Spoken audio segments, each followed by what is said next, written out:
오늘 우리가 같이 은혜 받으실 하나님의 말씀은 사도행전 9장 1절에서 9절까지 말씀입니다.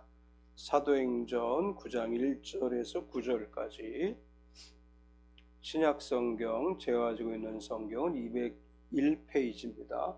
사도행전 9장 1절에서 9절까지 우리 같이 합독하겠습니다. 사울이 주의 제자들에 대하여 여전히 위협과 살기가 등등하여 대제사장에게 가서 다메섹 여러 회당에 가져갈 공문을 청하니 이는 만일 그 도를 따르는 사람을 만나면 남녀를 막론하고 결박하여 예루살렘으로 잡아오려 함이라. 사울이 길을 가다가 다메섹에 가까이 이르더니 호련히 하늘로부터 빛이 그를 둘러 비치는지라. 땅에 엎드려져 들음에 소리 있어 이르되 사울아 사울아 내가 어찌하여 나를 박해하느냐 하시거늘 대답하되 주여 누구시니까 이르시되 나는 내가 박해하는 예수라. 너는 일어나 시내로 들어가라. 내가 행할 것을 내게 이를 자가 있느니라 하시니 같이 가던 사람들은 소리만 듣고 아무도 보지 못하여 말을 못하고 서 있더라. 사울이 땅에서 일어나 눈은 떴으나 아무것도 보지 못하고 사람의 손에 끌려 다메섹으로 들어가서 아니하니라. 아멘. 사도행전 8장은 예루살렘에서 복음을 전하다가 핍박을 받은 성도들이 유대와 사마리아로 흩어져 복음을 전했다. 특별히 빌립 집사님의 사역과 에디오피아의 여왕 간다게의 내세계 복음을 전한 이야기를 기록을 했습니다. 8장은 복음의 지평이 넓혀지고 있다라는 이런 주제를 가지고 기록했다면 9장은 선교의 새로운 시대를 열어갈 사울이 주님을 만나는 이야기를 기록하고 있습니다. 사울의 회심은 선교의 역사에서 매우 중요한 역할을 차지하죠. 사울이 예수님을 만남으로 인해서 이제 전 세계로 다니며 복음을 전하게 됐고, 예수님을 만나기 전에 핍박자였던 사울이 예수님을 만나고 복음 전도자이자 선교사가 돼서 온 세상의 복음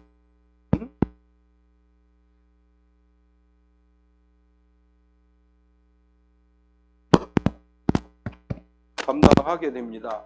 우리가 사울과 바울 이제 이 두 가지 이름을 보게 되죠. 사울과 바울은 사울이라는 이름은 유대식 이름이고 바울이라는 이름은 헬라식 이름이다. 이제 일반적으로 학자들이 그렇게 이야기를 합니다. 사울은 이제 바울 헬라식 이름으로 바울로 그렇게 사용을 하고 로마 신권을 가지고 태어난 사람으로, 바울은 예수님을 만난 후에도 사울이라는 이름으로 한동안 기록이 되어져 있다가 안디옥 교회에서 바나바와 사역을 할 때에도 사울이라는 이름으로 사용하고 1차 전도 여행을 시작하고도 사울이라는 이름을 쓰다가 전도 여행 중에 이제 사울이 아니라 바울이라는 이름, 헬라식 이름으로 사용하게 됩니다. 한동안은 이제 사울이라고 하는 그 이름은 큰 자다 이렇게 해석을 하고 바울이라는 이름은 작은 자다 이렇게 해석을 해서 예수님 만나기 전에 큰 자인 것처럼 교만했던 사울이 예수님을 만나고 스스로 작은 자가 됐다. 한동안은 이렇게 해석을 했습니다. 많이 이렇게 해석했는데 이제 학자들이 연구하면서 밝혀낸 사실은 원래 두 가지 이름을 가지고 있었다. 헬라식 이름과 유대식 이름을 가지고 있었고, 이방인에게 복음을 전하면서 헬라식 이름인 사울이라고 하는 이름을 사용했다. 이렇게 이제 설명을 합니다. 이 사울이라고 하는 이름도 큰 자가 아니라 간구하는 자다. 이런 뜻을 가지고 있습니다. 그럼 왜 사울을 큰 자라고 오해했느냐?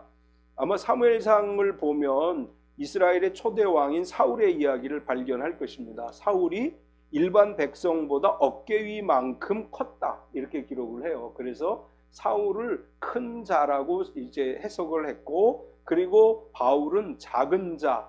바울의 이름은 바울이라는 뜻은 작은 자, 겸손한 자라고 하는 뜻을 갖습니다. 그래서 한동안은 이제 사울은 큰 자이고 사울이 예수님을 만나서 스스로 작은 자라고 해서 바울이라고 했다. 이제 이렇게 많이 해석을 했는데 이제 그거보다는 헬라식 이름과 유대식 이름이다. 이제 지금은 이렇게 많이 해석을 합니다. 사울이 태어난 곳은 길리기아 다소 지방이다. 사울이 그렇게 얘기하죠. 나는 작은 성읍이 아니고 큰 성인 길리기아 다소에서 태어났다. 이 다소라고 하는 뜻은 기쁨이라고 하는 뜻을 갖습니다. 여기 이 다소라고 하는 도시는 6,000년 정도 오랜 역사를 지닌 도시이고 여기서는 직조물 그리고 천막 제조 기술이 유명한 곳이고 바울은 여기에서 천막 제조 기술을 익혔을 것이다. 이제 학자들이 일반적으로 그렇게 해석을 합니다. 이 바울의 고향이라고 알려진 이 길리기아 다소는 정치, 문화, 경제에 있어서 명성을 누렸던 도시이고 이 도시는 지금의 터키 남부에 위치해 있는 테르수스라고 하는 도시라고 그래요. 사울은 우리가 잘 아는 것처럼 가말리엘의 제자였다고 스스로를 소개하죠. 사도시대의 가말리엘은 유명한 유대 학자였습니다. 베드로와 요한과 사도들이 잡혔을 때 산헤드린 공회에서 신문을 당할 때 가말리엘이 설득을 해서 사도들을 풀어준 이제 이런 이야기도 있고 매우 합리적이고 하나님을 경외하는 믿음의 스승이다. 유대교적 믿음을 가지고 있지만 이제 이렇게 합리적으로 모든 일을 하는 것으로 봐서 나중에 기록에 의하면 이제 들려지는 전설에 의하면 이 가말리엘도 바울을 통해서 예수님을 영접했을 것이다. 이렇게 이제 해석하고 있습니다. 사울은 바리새인이었죠.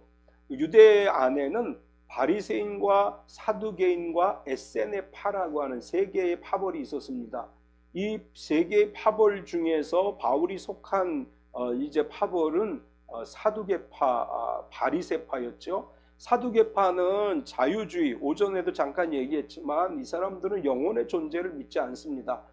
반면에 바리새인들은 영혼의 존재와 천국과 지옥에 대해서 믿었고 기록에 의하면 역사적 이 예수님 당시에 바리새인들은 약 6,000명 정도 됐다고 그래요. 기록에 의하면 이 사후에 새 몸을 입어서 부활체가 돼서 이제 의인은 천국에 악인은 음부에 간다. 천사도 있다. 이제 이렇게 믿었던 사람들이고 율법의 권위를 인정하고 탈무드 등을 이제 믿었습니다. 이 바리새인들은 일반적으로 일반인들의 존경을 받는 신앙인들이었고 사두개인들은 사독의 후손들로 알려져 있어서 주로 제사장들이 사두개파에 속해 있었고 사두개파들은 성전을 중심으로 활동했다면 바리새인들은 회당 중심의 사역을 했을 것이다. 이렇게 보고 있습니다. 또 바리새인들의 특징 중에 하나가 뭐냐면 메시아 대망 사상이 이 바리새인들에게 아주 강하게 나타났었다. 사울은 태어나면서부터 로마 시민권을 가지고 있었다고 본인이 이야기를 했죠. 그런 것으로 볼 때 사울은 당대 상류 계층에 속한 사람이었던 것으로 보여지고 사울은 이런 배경을 가지고 있었던 사람이기 때문에 당시 유대주의 안에서 바리새인이며 또 상당한 가말리엘의 문화에서 공부를 했고 상당한 이제 권력층에 해당하는 어떤 그런 집안의 배경을 가지고 있었던 것 같고 그렇기 때문에 어쩌면 교회를 핍박하는데 더 열심이었을 수도 있습니다. 이제 그런 사울이 주님을 만나게 됩니다. 오늘 이야기 속에서 주님을 만난 사울이라고 하는 제목으로 말씀을 나누려고 하는데 첫 번째로 우리가 발견할 수 있는 것은 다메섹으로 가는 사울입니다. 8장에서 빌립 집사님의 사역을 소개하고 9장에서 사울이 다메섹에 가는 과정을 설명하고 있는데 사울은 예루살렘에 있던 교회와 성도들을 핍박하는 일에 앞장서게 되고 그리고 이제 예루살렘에서 교회가 흩어지게 됨으로 인해서 교회를 핍박하는 데 있어서 흩어진 성도들을 잡아서 예루살렘으로 데리고 오는 일을 했다. 이렇게 이제 기록을 합니다. 이러한 과정 속에서 사울은 여전히 위협과 살기가 등등했다. 이렇게 1절에 기록을 합니다. 1절을 보면 사울이 주의 제자들에 대하여 여전히 위협과 살기가 등등하여 대제사장에게 가서 사울은 예루살렘에 있는 성도들을 박해할 뿐만 아니라 이제 예루살렘에 기독교인이 얼마 남아있지 않으니까 다른 지역에 가서도 기독교인들을 잡아오려고 하는 이제 이런 모습을 여기서 보여주고 있고 사울이 이렇게 한 것은 하나님에 대한 열심이라고 생각을 한 것입니다. 나름대로 종교적인 열심으로 인해서 나는 기독교를 박해하는 것이다. 이제 이렇게 생각을 했고, 스데반 집사님이 순교할 때에도 스데반을 죽이는데 찬송표를 던졌었고, 사울이 생각하기에는 어쨌거나 기독교도들을 전멸하는 것이 하나님을 위한 것이다 라는 생각을 가지고 있었습니다. 역사 속에 보면 지금까지 예수님 이후로 2000년이 지났는데, 역사적으로 보면 많은 경우에 하나님을 위한 열심이라고 해서 사람들을 죽이는 것을 당연한 것으로 생각하는 이제 그런 경향이 교회 안에 있었습니다. 중세시대의 십자군 전쟁이라든지 또 복음을 위해 이제 그 마녀 사냥을 한다든지, 이 종교개혁자들 중에서도 이단들을 죽여서라도 제거해야 된다는 극단적인 태도를 가진 사람들이 있었어요. 종교개혁을 하고 캐토릭에서 개신교를 세우고 종교개혁을 했던 사람들 중에서도 자신들이 주장하는 교리와 반대하는 이단은 죽여서라도 제거해야 된다, 이렇게 잔인한 그런 신앙의 형태를 보였던 사람들이 있습니다. 사울의 모습은 기독교의 역사 속에서 자주 발견되는 모습입니다. 하나님은 사랑의 하나님이신데 교리 때문에 사람을 죽이는 이런 일들을 서슴지 않고 있었고, 복음의 진리를 지키기 위해서 사람을 죽일 수도 있다고 생각하는 이런 마음을 가진 사람들이 있었습니다. 하나님은 복음을 위해 사람을 죽이라고 말씀하지 않았어요.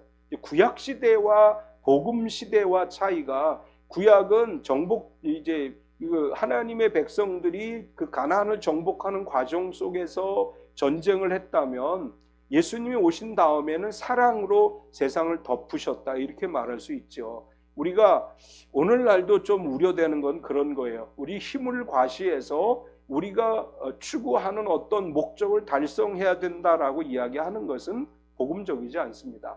복음적이라고 하는 것은 하나님께 모든 방법을 맡기는 것이지, 우리의 힘으로 무엇인가를 하려고 한다면 그건 복음적인 것이 아니에요. 사울에게는 우리의 힘으로 이단인 기독교를 제거해야 된다, 이런 생각을 가지고 있었다는 것을 알 수 있습니다. 따라서 사울은 대제사장에게 다메섹으로 가져갈 공문을 요청했습니다. 2절을 보면, 다메섹이 여러 회당에 가져갈 공문을 청하니 이는 만일 그 도를 따르는 사람을 만나면 남녀를 막론하고 결박하여 예루살렘으로 잡아오려 함이라. 여기서 우리 이런 질문을 던질 수 있습니다. 다메섹은 이스라엘이 아니에요.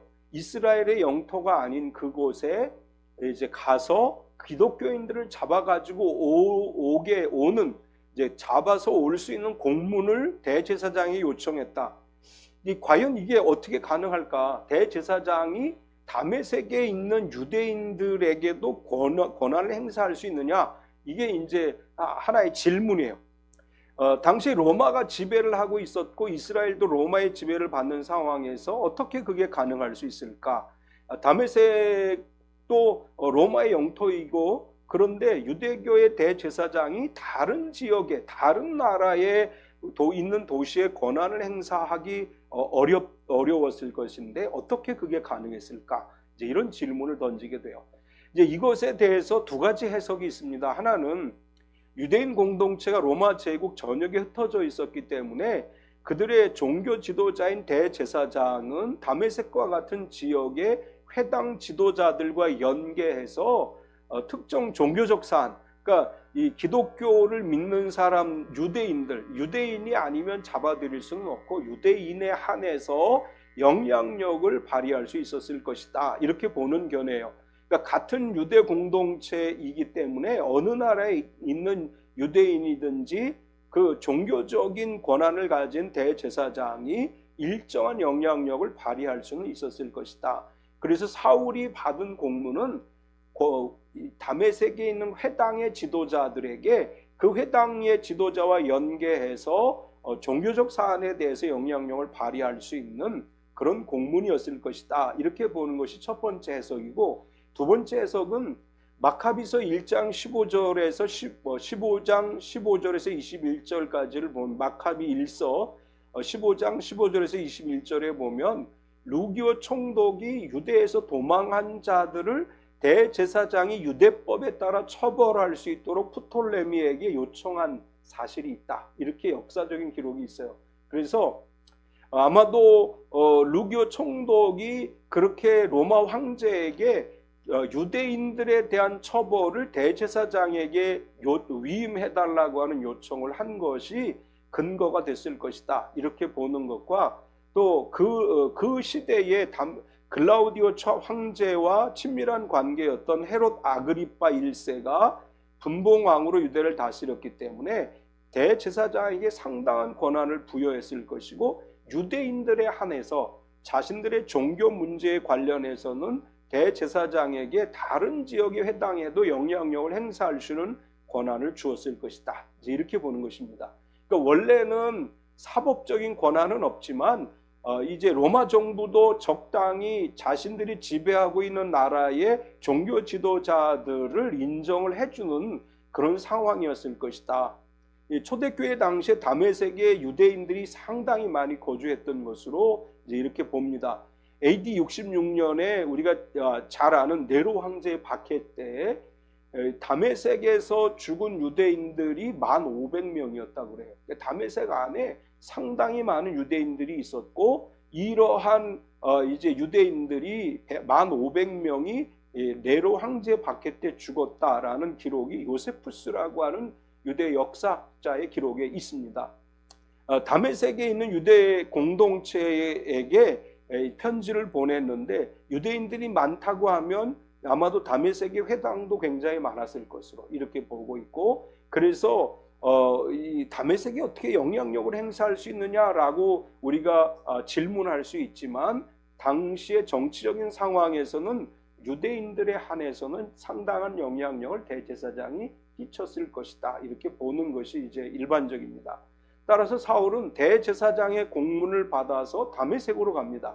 3절을 보면 사울이 길을 가다가 다메섹에 가까이 이르러더니 호련히 하늘로부터 빛이 그를 둘러 비치는지라. 사울은 대제사장이 준 공문을 가지고 여러 사람들과 같이, 혼자서는 못 잡아가지고 오잖아요. 그래서 여러 사람과 같이 이 공문을 가지고 다메섹으로 가고 있었습니다. 다메섹으로 가던 사울이 두 번째 예수님을 만나는데, 예수님은 내가 박해하는 예수라, 이렇게 사울에게 이야기를 합니다. 이제 대제사장의 공문을 받아서 의기양양해서 다메섹으로 가던 중에 다메섹에 도착하기 전에 우린 그래서 이제 다메섹 도상이라고 얘기를 합니다. 이제 가는 길 중에라고 하는 말로 도상이라고 얘기하는데, 하늘로부터 빛이 비추었습니다. 3절을 다시 보면 사울이 길을 가다가 다메섹에 가까이 이르더니 호련히 하늘로부터 빛이 그를 둘러 비친지라. 상상을 한번 해보세요. 사울은 지금 얼마나 의기양양하겠어요. 공문을 가지고 다메섹에 있는 기독교도들을 잡아서 예루살렘으로 끌고 가겠다, 이런 강한 의지를 가지고 지금 아주 의기양양 다메섹을 향해서 가고 있는데, 갑자기 초자연적인 현상이 일어나요. 하늘로부터 빛이 임하는 역사가 일어나요. 이 초자연적인 방법이 갑작스럽게 빛을 비춤으로 인해서 그 빛의 강도가 너무 세기 때문에 순간적으로 사울이 앞을 볼 수 없게 됐습니다.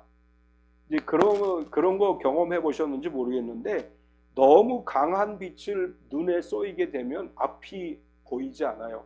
용접을 하는 사람들, 용접하는 분들이 용접할 때 쓰는 이 앞면 이렇게 눈 저거 하는 걸 써야지, 그렇지 않으면 시력이 굉장히 나빠져요. 그런 것과 마찬가지로 갑자기 강한 빛이 사울에게 비침으로 인해서 이제 이 기록되어진 내용들을 보면 눈을 볼 수 없는 그런 상황까지 왔다는 것을 알 수 있습니다. 이제 이것은 하나님의 초자연적인 역사죠. 같은 사람들은 그런 강렬한 빛의 영향을 받지 않았는데 사울만 그런 영향을 받았어요. 이제 그 순간에 소리가 들려옵니다. 사울아 사울아 내가 어찌하여 나를 박해하느냐. 4절을 보면 땅에 엎드려져 들음에 소리 있어 이르되 사울아 사울아 내가 어찌하여 나를 박해하느냐 하시거늘. 갑자기 강한 빛이 임하더니 소리가 들려와요. 어찌하여 나를 박해하느냐. 사울이 예루살렘 교회에서 성도들을 박해하고 교회를 핍박하고 다메섹에 사는 그리스도인들을 잡아가기 위해서 지금 가고 있는 중이에요. 그러니까 예수님께서 그에게 이렇게 말씀하시는 거예요. 내가 어찌 나를 박해하느냐. 사실은 예수님을 박해한 건 아니죠. 성도를 박해한 거예요. 그런데 예수님은 왜 너는 나를 박해하느냐라고 이야기했느냐. 예수님은 교회의 머리셔요. 교회를 박해하는 것은 교회의 머리 되시는 예수님을 박해하는 것이고, 성도들은 교회의 지체라고 우리가 얘기하죠. 우리는 교회를 구성하고 있는 각 지체들이에요. 그러니까 이 지체를 박해하는 것은 곧 몸된 그리스도를 박해하는 거예요. 이래서 예수님께서 사울에게 이야기하시는 거예요. 너는 어찌하여 나를 박해하느냐. 이렇게 사울에게 이야기하셨고, 사울은 이렇게 대답해요. 사울은 주여 누구시니까? 이렇게 질문을 합니다. 5절에 보면 대답하되 주여 누구시니까 이르시되 나는 내가 박해하는 예수라. 초자연적인 현상으로 인해서 갑자기 강한 빛이 비치더니 사울아 사울아 내가 어찌하여 나를 박해하느냐. 사울로서는 이해할 수 없는 일이죠. 예수님을 믿지도 않았지만, 예수님이 그리스도라고 믿지도 않았고, 예수님이 부활하셨다는 사실에 대해서도 믿지 않았는데 갑자기 소리가 들려와요. 사울아 사울아 내가 어찌하여 나를 박해하느냐. 그런 질문을 받았을 때 주님 누구십니까? 이렇게 질문하는데, 여기서 주님이라고 하는 것은 예수님을 믿었다는 의미가 아니고, 나타날 때 유대인 일반적인 이제 고백이라고 할 관용적인 표현으로서 주님 이런 표현을 쓰게 됐는데, 사울이 주님 누구십니까? 이렇게 이야기한 것은 당신은 누구십니까? 이렇게 질문한 것입니다. 지금까지 자신이 해왔던, 지금 갑자기 나타나서 나는 내가 박해하는 예수라 하는 예수님의 말씀을 듣고 이 사울은 정신이 혼미해졌을 거예요. 이제 예수님에 대해서 긍정적인 생각을 하고 있었으면 이 정신이 혼미해지지 않는데, 예수님을 믿는 사람들을 잡아 가두는 일을 했고, 갑자기 초자연적인 현상이 나타나고 음성이 들리고 하니까 사울은 이제 혼돈의 상황에 처해 있었다. 이렇게 볼 수 있습니다. 세 번째는 내가 행할 것을 내게 이를 자가 있다. 이렇게 말씀하셔요. 갑자기 이런 상황이 옴으로 인해서 당황하고 있던 사울에게 예수님께서 이렇게 말씀하십니다. 일어나 시내로 들어가면 내가 행할 것을 이룰 자가 있다. 6절을 보면 너는 일어나 시내로 들어가라. 내가 행할 것을 내게 이룰 자가 있느니라 하시니, 예수님은 사울아 나는 내가 핍박하는 예수다 이렇게 말씀하신 다음에 이제 너는 시내로 들어가라. 다메섹으로 들어가면 너에게 행할 것을 알려줄 사람이 있다. 이것은 예수님께서 사울을 선택하신 거예요. 그러니까 제자들을 선택하실 때에는 12명의 제자들을 다 일일이 부르셔서 그들이 그 부르심에 순종하게 했죠. 하나님 우리의 자유의지를 무시하시는 분이 아니에요. 우리에게 기회를 주시고 우리가 선택하게 하시는 분이에요. 그런데 특별한 경우에는 사울과 같이 하나님의 일방적인 부르심이 있습니다. 사울에게는 선택의 여지가 없는 거예요. 그냥 일방적으로 예수님께서 사울을 부르셔서 하나님을 위해서 일하게 하셨고 하나님의 역사를 이루게 하신 것입니다. 이제 같이 가던 사람들은 소리만 들었다. 이렇게 7절에 설명을 하죠. 같이 가던 사람들은 소리만 듣고 아무도 보지 못하여 말을 못하고 서 있더라. 이제 바울이 나중에 이 날의 상황에 대해서 기록한 것을 보면 조금씩 차이가 있기는 해요. 어쨌거나 이 초자연적인 현상은 사울과 예수님과의 관계 속에서 이루어진 것이다라는 것을 알 수 있고, 이제 이 일을 계기로 해서 사울은 아무것도 볼 수 없었다. 이렇게 설명을 하죠. 8절과 9절에 보면 사울이 땅에서 일어나 눈을 떴으나 아무것도 보지 못하고 사람의 손에 끌려 다메섹으로 들어가서 사흘 동안 보지 못하고 먹지도 마시지도 아니하니라. 이렇게 기록을 했어요. 사울이 다메섹으로 가던 이제 가운데 주님을 만났고, 그리고 그 강렬한 빛으로 인해 땅에 엎드리게 돼요. 그리고 눈을 떴지만 볼 수가 없었습니다. 아마도 이제 바울은 이때 눈에 이상이 생긴 것으로 보고 있어요. 왜냐하면 갈라디아서 4장 15절에 보면 너희의 복이 지금 어디 있느냐, 내가 너희에게 증언하노니 너희가 할 수만 있었더라면 너희의 눈이라도 빼어 나에게 주었으리라. 바울이 눈이 굉장히 이제 안 좋은 이제 그런 상황이었기 때문에 갈라디아 교인들이 바울을 볼 때마다 우리 눈이라도 빼서 드리고 싶습니다. 이런 표현을 했다는 거예요. 고린도후서 12장 7절에서 9절까지를 보면 여러 계시를 받은 것이 지극히 크므로 너무 자만하지 않게 하시려고 내 육체에 가시고 사탄의 사자를 주셨으니 이는 나를 쳐서 너무 자만하지 않게 하려 하심이라. 이것이 내게서 떠나가게 하기 위하여 내가 3번 주께 간구하였더니 나에게 이르시기를 내 은혜가 내게 족하도다. 이는 내 능력이 약한 데서 온전하여짐이라 하신지라. 그러므로 도리어 크게 기뻐함으로 나의 여러 약한 것들에 대하여 자랑하리니 이는 그리스도의 능력이 내게 머물게 하려 함이라.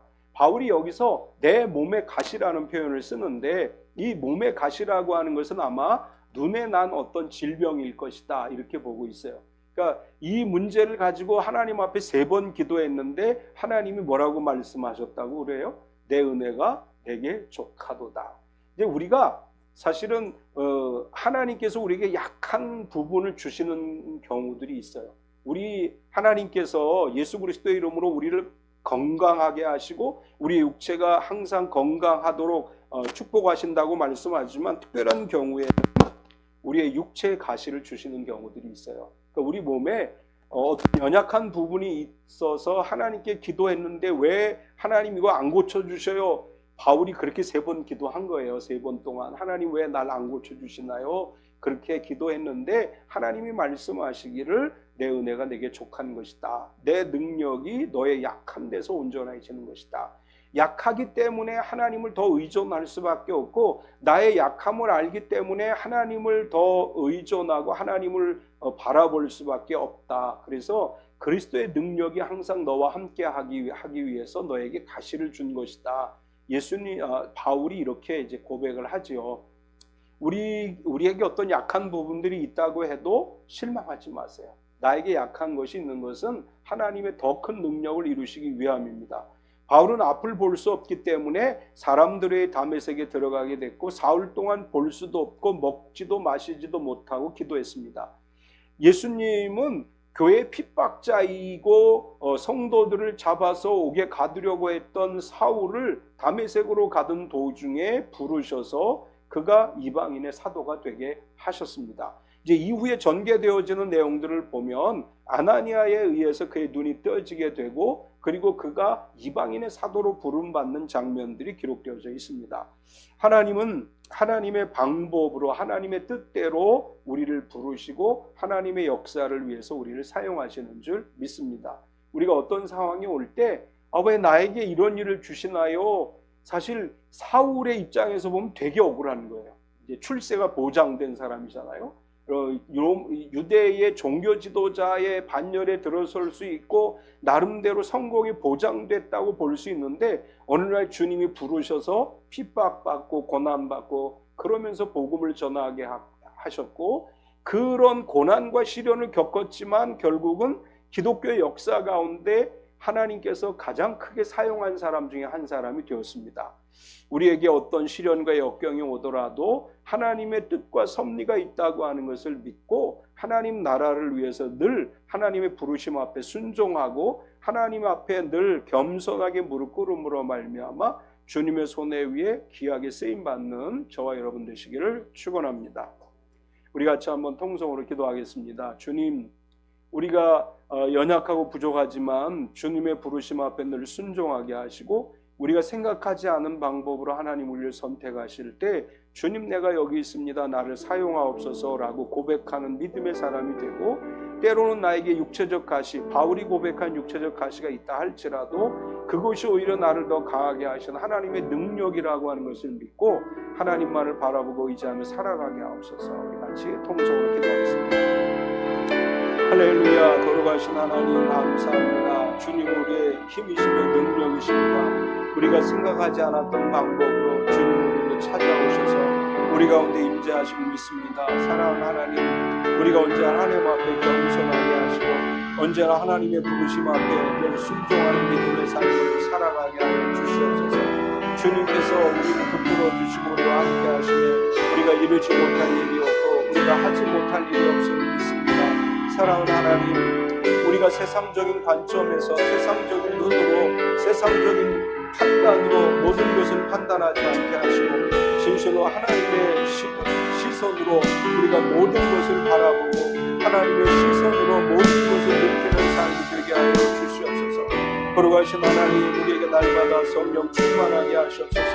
하나님의 영으로 우리를 붙들어 주시고 하나님의 능력으로 우리를 붙들어 주시고 하나님의 그 크신 사랑과 은혜로 늘 승리하는 믿음의 삶을 살아내게 하여 주시옵소서. 오 람마라마라마리야 소리야 라마리야 소리야 라마리야 소리야 라마라마라마리야 소리야 라마리야 소리야 라마리야 요라 마라마라마리야 소리야 라마리야 할렐루야. 주님 우리 안에 임재하실 주님 감사합니다. 언제나 주님의 원수와 능력으로 우리가 살아내게 하여 주시고 하나님의 말씀 앞에서 늘 우리가 겸손하게 하나님 바라보고 의지하게 하여 주시옵소서. 사랑하는 주님, 우리에게 육체의 가시가 있을 때가 있습니다. 그러나 하나님 그 약함을 통해 더 강하게 하시는 하나님의 은혜가 있음을 믿습니다. 우리가 어떠한 상황에서도 실망하지 않게 하시고 하나님 부르심 앞에 늘 순종하며 나아가는 삶이 되게 하여 주시옵소서. 나의 나된 것은 다 주님의 은혜임을 믿습니다. 내게 주신 하나님의 은혜, 그것이 크고 놀라운 것을 믿고 항상 순종하며 살아가는 삶이 되게 하여 주시옵소서. 예수님의 이름으로 기도드리옵나이다. 아멘.